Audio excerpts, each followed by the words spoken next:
Orcust is back, and now that we have Horus, this dominant deck from 2018 has finally made its way back into the meta. What was once considered to be the best combo deck of the format now is going to be taking a mid-range approach to this already diverse meta. What's up, guys, and welcome back to another episode of Cards and Coffee. Today we're going to be going over Orcust, and it is such a fun deck to play. Trust me, I've been playing it non-stop since the list dropped. Not only are we going to go through the card by card and show you guys exactly what I'm playing, but at the very end I'm also going to showcase some combos, so make sure you stick around to the end. But of course, if you haven't already, please go grab yourself a cup of coffee or something. That way you guys can sit down and tune in.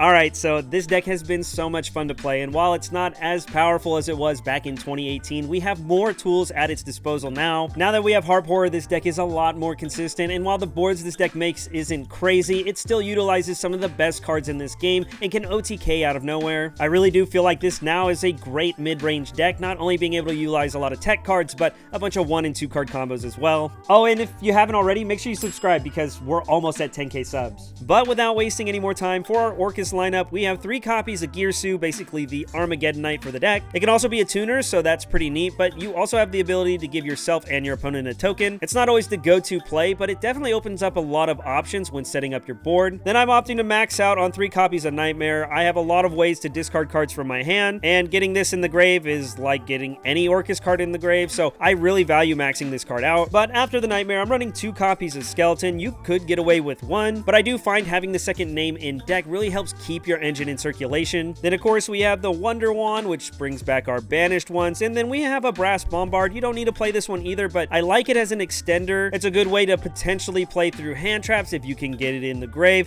but of course the main reason this deck is so amazing, we have our Horus back. The deck has been able to function for a while even without Harp, but now that we have it, it makes it so much more consistent, and keeping the circulation of names going is so much easier. Again, the boards that we can make aren't the craziest thing I've seen, but the fact that you can just OTK on the very next turn if they don't break your board makes this one of the coolest decks you can play right now. Again, this deck does lock you into dark, so make sure you keep that in mind. But for the supporting cards that are basically Orcust cards, we have the one Gizmek Orochi. Not only is this a dark machine, you can send off Nightmare if you already have all your other Orcust stuff going, but you can also send it to the grave with Armageddon Knight and Dark Grepher. These cards are really amazing for the deck. Not only are the Warriors great starter cards and potentially extenders with Grepher, but Gizmek is another extender plus also removal on your turn, so that's really amazing. But one of my favorite engines to add to this deck, of course, is the Horus cards. These feel like they're tailor-made for the deck. We have 3 Mseti and of course 1 Happy. I don't want to play too many different names. I don't want to risk bricking, but these cards are so good at getting these Orcust cards out of your hand. Plus, if you literally just open Mseti, you can at least make a zombie vampire and potentially start comboing from there. If you don't need to go that route, you can also make link climbing plays or other rank 8s as well. Plus, right now, the Horus cards just generically feel great into this format. There's so much removal going around in the format right now, so getting free advantage off of Happy and Mseti is really great. Plus, King Sarcophagus has the battle effect with your Horus monsters, so again, just another thing that makes these cards so crazy. But test this stuff out yourself. It is so much fun to play,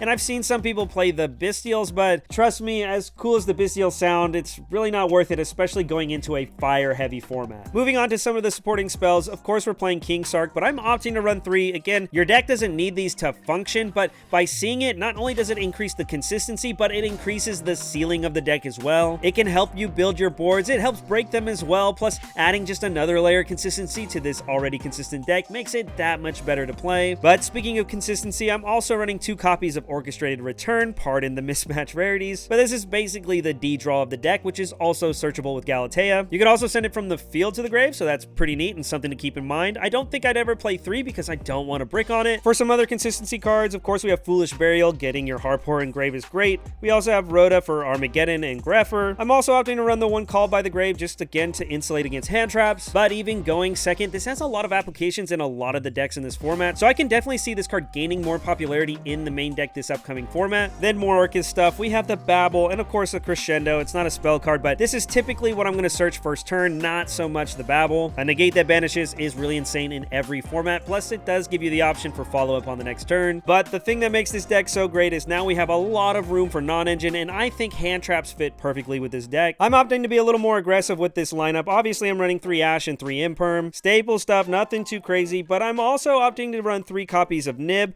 alongside 3 copies of Droll and Lock Bird. Orcust can be a really fair deck, so I really want all the high-impact hand traps I can fit. This does make our Labyrinth matchup a little bit worse, but I actually find that matchup to be fairly good. Not only does Babble help you just stop the lady from searching any trap, but getting cards ripped out of your hands isn't that big a deal because, again, all your stuff needs to be engraved anyway. But you make SP really easily, and of course, Crescendo banishes cards as well, so getting rid of Lovely early is very easy. But that's it for the deck list, a solid 40. Now let's hop into the extra. Believe it or not, you actually have some room for some good tech cards, but our first card we're playing is Link Karibo. The token Girsu makes is a level 1, so being able to turn it into an effect monster is very useful, not only because Galatea takes 2 effect monsters, but SP Little Knight does as well. Again, this doesn't come up as often, and technically Brass Bombard is something that you can use Link Karibo for as well. But like I said, having the room for these tech cards is very nice, and the Karibo does come up. Galatea is what shuffles back your banished Orcust to let you get your spells or traps. It's the main go-to play for the deck, and SP Little Knight is another one that I would consider running at 2 as well. There are some cards you can cut if you want to play a second. It does come up from time to time, but usually for our first turn play, we're setting up Masquerena. That way, of course, we can go into the SP, but IP is not the only way we go into SP. We also play Dark to help use it offensively. It also helps you link climb, so that comes in pretty clutch.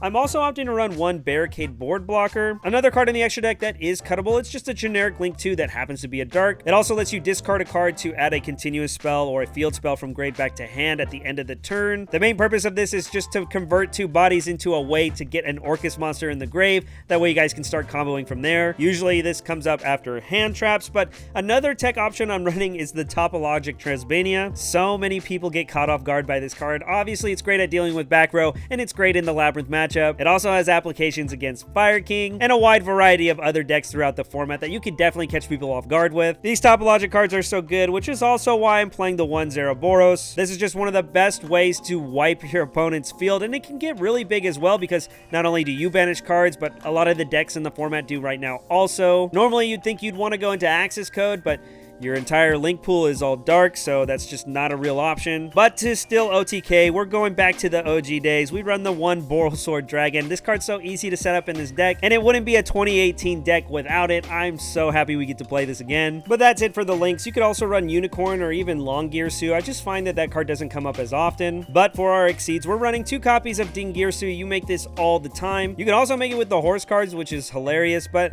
more times than not, you're throwing it over Galatea. As mentioned, we have the Zombie Vampire. Really, since we play so much non-engine, there are times where all you have is Imseti, so being able to go into Zombie Vampire and potentially hit a name gets this whole deck online, and that's why I think you have to play it. I'm also playing 1 Hope Harbinger. This card definitely should not be in this list. 100% this should be the Photon Lord. It's great at stopping stuff like Nibiru, plus just being a monster negate's very good. I'll be real, the reprint is right around the corner, and that's why I haven't picked up the card, but Hope Harbinger gets the job done, at least for now. If you have one yourself or you don't mind spending the money, again, the reprint's around the corner, then please play the Photon Lord. But the last Exceed we're playing is the 1 Typhon. No Zeus, it's not a Dark, so while there are times it can come up, Typhon obviously is insane in this deck. Even when you're Dark Lock, you can still break boards. Trust me, this card comes up all the time. But that's it for the deck list. Now let's do some test hands.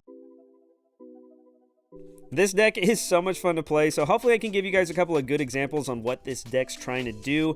In this case, our starting 5 is going to be Nightmare, Crescendo, Infinite Impermanence, Droll and Lockbird, and Dark Grepher. Honestly, this is pretty solid. We have like a 1.5 card combo. This deck is just full of a bunch of 1 and 2 and sometimes 3 card combos. The boards are all very simple, but the more you have, the more you can play through hand traps. And of course, since we play so much non-engine, like all these hand traps, drawing into them alongside these combos just reminds me of something like Zodiac. Nothing crazy, but it has all the techs in the world. In this case, it's pretty straightforward. We're going to use Grepher. We're going to pitch the Nightmare to dump a Dark. Since we specifically opened with Grepher, it's kind of nice because even if this gets like impermed or something, we still have Nightmare to keep comboing. This will be a pretty simple combo, but it's a great way to showcase the deck. We're going to dump that Harpor, then we're going to activate the effect right away to special summon from deck. Keep in mind, we are now locked into Darks. In this case, I'm going to get Girsu onto the field. You could just go straight into the name you want to get in the grave, but I like getting as much names as possible in circulation. That way on the next turn you have all the possible options in the world. We'll dump a skeleton, and then after that, and we're just going to link these two off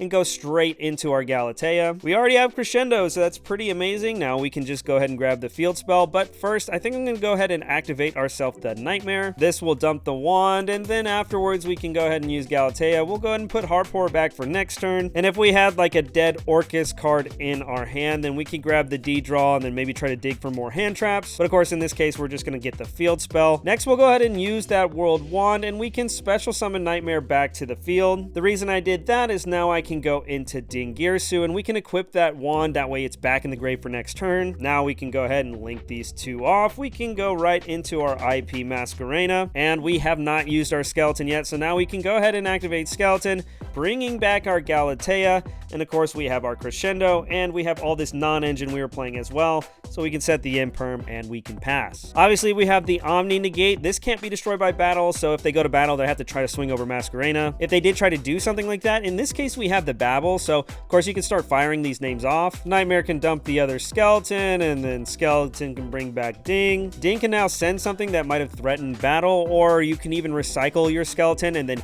use the IP Masquerena effect. If you want the maximum interruptions, obviously you'll send with the Ding, and then of course later we can use Masquerena. You'll go into SP, you could banish something. This is still linked, so it can't die by battle. Again, we have the Omni Negate for whenever, and then of course at any time if they use something else, then simply just SP, banish another card on their field. You don't always have both of these, but again, when you open one, then you just grab the other. But another thing to note is you have so much follow-up. Even though we fired off some of the stuff on their turn, the wand can get back skeleton, skeleton can get Girsu, Girsu can get a Nightmare or the Harpor.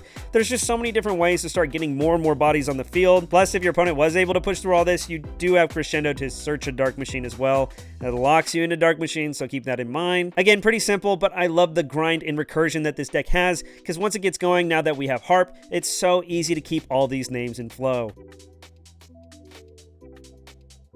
Alright, test hand number 2. Let's give it a good shuffle, give it a good cut, and our starting 5 for this hand is now going to be Girsu, Gizmek Orochi. We have Infinite, Impermanence, Droll and Lockbird, and another Girsu. This is actually pretty good because it shows like the 1-card combo, so I guess I can go ahead and showcase what it looks like. We'll go ahead and start with Girsu and use the effect to send one to grave. We'll go ahead and dump Harp, and since we're going to go ahead and do the 1-card combo, we're going to assume we don't have Gizmek to summon itself as an extender. Now, since this is the only monster we control, we can use the effect to give ourselves a token. Your opponent gets 1 too, so I guess you're protected from evenly, but now we can link this off and go right into our Linkaribo. Next, we'll activate Harp, and we can summon one from the deck. Nightmare will hit the field, and then of course we can immediately link these two off. Galatea will hit the field, and now I can use its effect. We'll put back the Harpor and grab ourselves a search. Crescendo will get set onto the field, and then now we can use that Nightmare that's in grave and then send one from deck to graveyard. Here we'll dump the skeleton, and then of course now we can go ahead and throw a Girsu over the top. On summon, we can re-equip that Nightmare for the follow-up, and we have 2 bodies now. We can go ahead and link off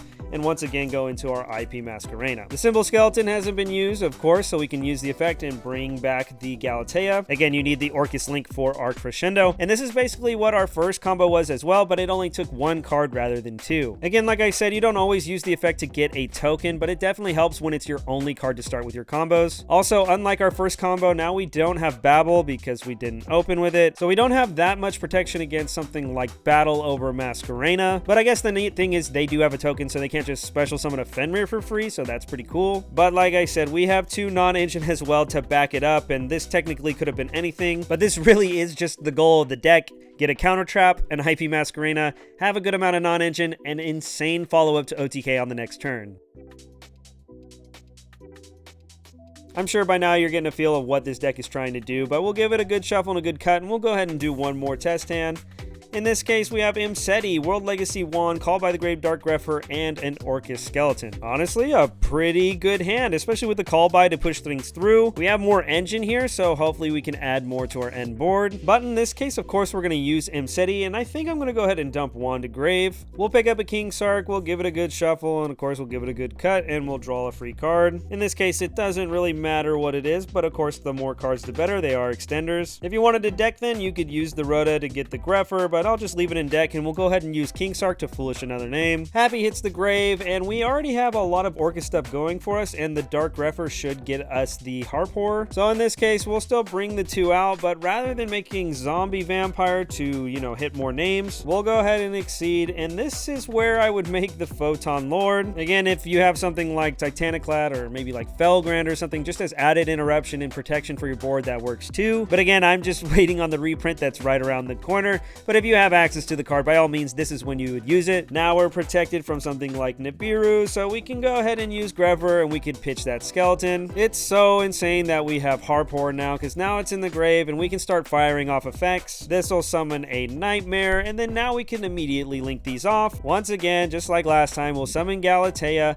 We can now use the effects, shuffle this back, grab ourselves the Omni Negate, we'll set it face down. But now we can start firing off effects. We already have the wand, but this is where you would dump it normally. Since we basically have everything, you could go ahead and get more names in the grave for the follow-up next turn, or we could just put the Gizmek in grave now, just to add another layer to this board. Now we can use the wand, we can special the Nightmare back, we can make our ding and equip the wand. And of course, just like last time, we'll link these 2 off, we'll go into our IP Masquerena, and we haven't used our skeleton, so we can now banish it, bring back the Galatea, and well, this is pretty much the board. We'll set the non-engine. It could have been anything. But now, again, the same interruptions as last time. You have the Masquerena, you have the Omni Negate. Now we have the Monster Effect Negate, or whatever Exceed that you have. This hand also let us dump the Gizmek to grave, which also brings up a good point to where, rather than shuffling back our Harp Horror, we could have left it banished and then shuffled back a Nightmare instead. Reason being is if we use the Gizmek effect and banish the top 8, we don't mind banishing Nightmares, but we don't want to banish our 1 Harp. Again, probably a small oversight with this combo, and at the end of the day, it's not the biggest deal. But I think keeping the Harp Horror somewhere in circulation and out of deck was probably the more optimal thing to do. And again, this just gives you more bodies to link with. SP is a heck of a card, and if anything happens to your monster, on your next turn, you know you have all these Horus cards coming back, as well as a full grave ready to combo off. It's pretty dang crazy. So that's gonna wrap things up for today's video. Thank you guys so much for tuning in. I really appreciate all the support. Again, this deck isn't tier 0 by any means, but it's so much fun to play, and I definitely think you guys should test it out yourself. But once again, thanks for tuning in, and here's hoping to see you on the next one. Peace.